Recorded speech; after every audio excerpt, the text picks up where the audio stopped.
In Parallel Universe, Lyra Balakwa is an orphan who lives at Jordan College in Oxford. Everyone in Lyra's universe has a demon, an animal-like manifestation of their soul. Pantalaimon Pan, Lyra's demon, can transform into any animal he wants to appear as because she is still a child. Demons and adults adopt a single shape and remain in it. Lyra overhears a conversation between Francis Pavel, a member of the formidable and evil religious organization known as the Magisterium, and the master of Jordan College. Azrael, Lyra's uncle, is planning a journey to the far north to research a mysterious substance known as dust that appears to infiltrate Lyra's realm from other dimensions. The master is under pressure from Francis Pavel to refuse to assist Lord Azrael's quest. When the master declines, Francis Pavel poisons a decanter of Tokay wine that was made especially for Lord Azrael when he is left alone in the room. Lord Azrael soon arrives accompanied by his demon, a snow leopard, and pours himself a glass of the poisoned Tokay, but Lyra emerges from her hiding place to stop him from drinking it. She dashes the glass to the floor where it shatters. Lord Azrael sends her back to eavesdrop on the meeting that is about to begin. The master and fellows of Jordan College, plus Francis Pavel, convene to hear about Lord Azrael's proposed expedition and research on dust, which they agree to fund.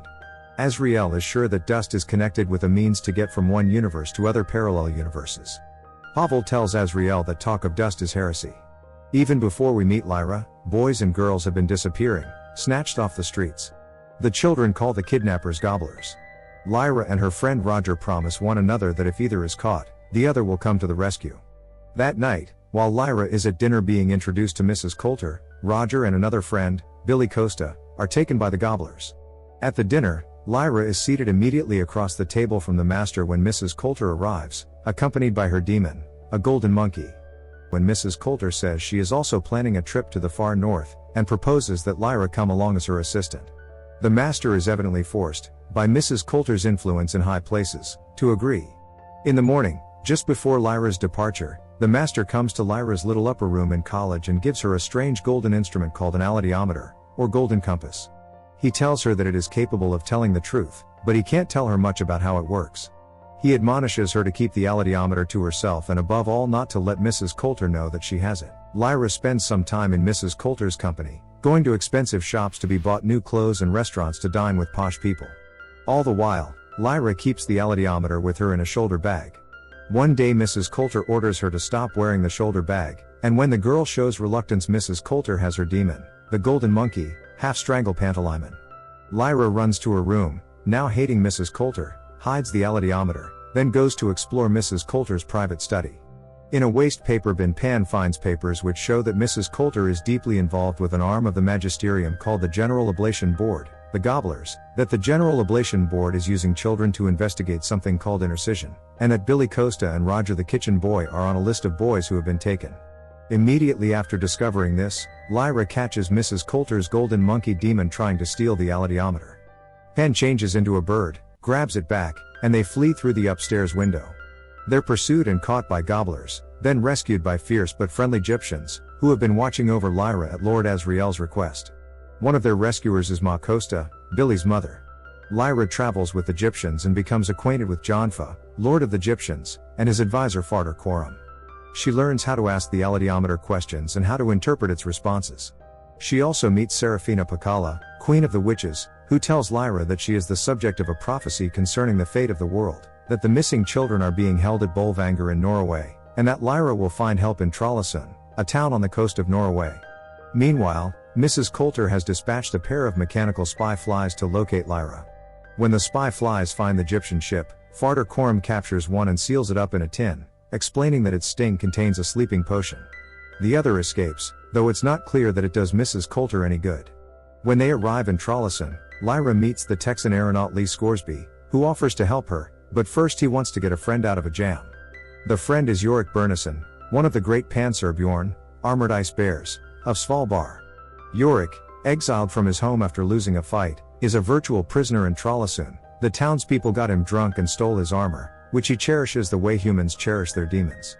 Now, alcoholic and despairing, he works as a mechanic and metalsmith in exchange for whiskey. Consulting the alethiometer, Lyra learns that Yorick Bernison was heir to the throne of Svalbard until he was betrayed and defeated by Ragnar, the current king. She also learns where the armor is hidden and tells Yorick, who promises in return to help her find the missing children. Lee Scoresby and the Egyptians dissuade the soldiers who try to stop the re-armored bear. Lyra and her allies march into the interior toward Bolvangar. When they camp for the night, Lyra puzzles over something the alethiometer is telling her and seeks out Yorick Burnison.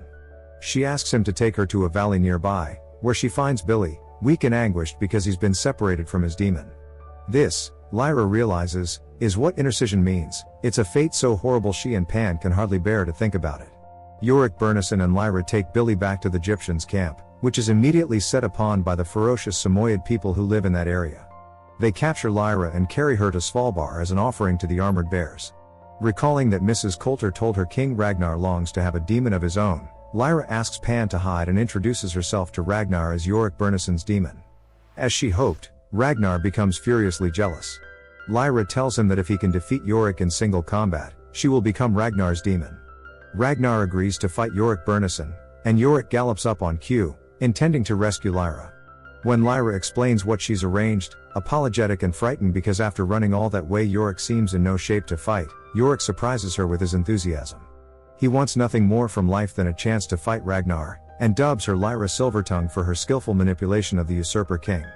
Yorick fights Ragnar and kills him by feigning an injury, then hitting Ragnar so hard his jaw flies off. This victory wins back Yorick Burnison's rightful place as king of the Ice Bears, but he leaves his kingdom to complete his obligation to Lyra.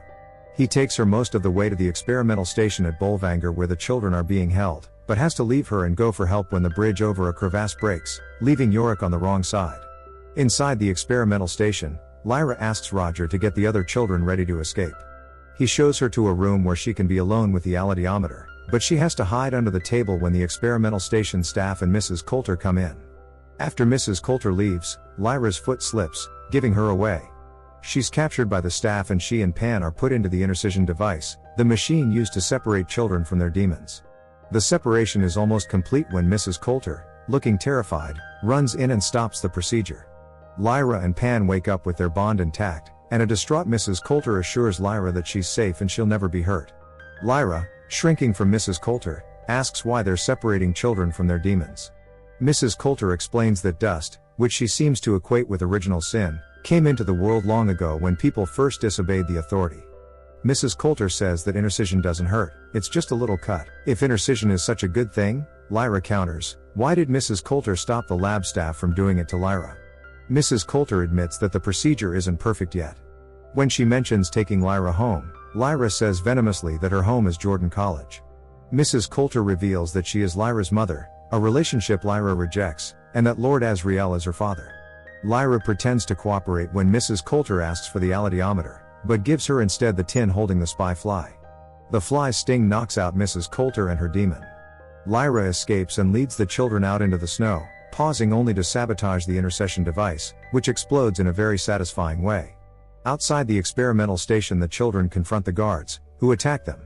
Yorick Burnison intervenes, but is nearly overcome before the arrival, at dramatic intervals, of Lee Scoresby, the witches led by Serafina Pakala, and the Egyptians. There's a ferocious melee. Whenever someone is killed, their demon disintegrates in a swirl of dust. Lyra's friends win the battle. Lyra sets off with Yorick Burnison and Lee Scoresby to find Lord Asriel, who has been captured by the Samoyed people. Roger insists on coming along. Meanwhile Mrs. Coulter, having learned that Lord Asriel has bribed his captors and set up a laboratory to continue his research on dust. In the final scene, Lyra and Roger curl up with Yorick Burnison in the back of Mr. Scoresby's flying machine, heading north. Don't forget to like and subscribe.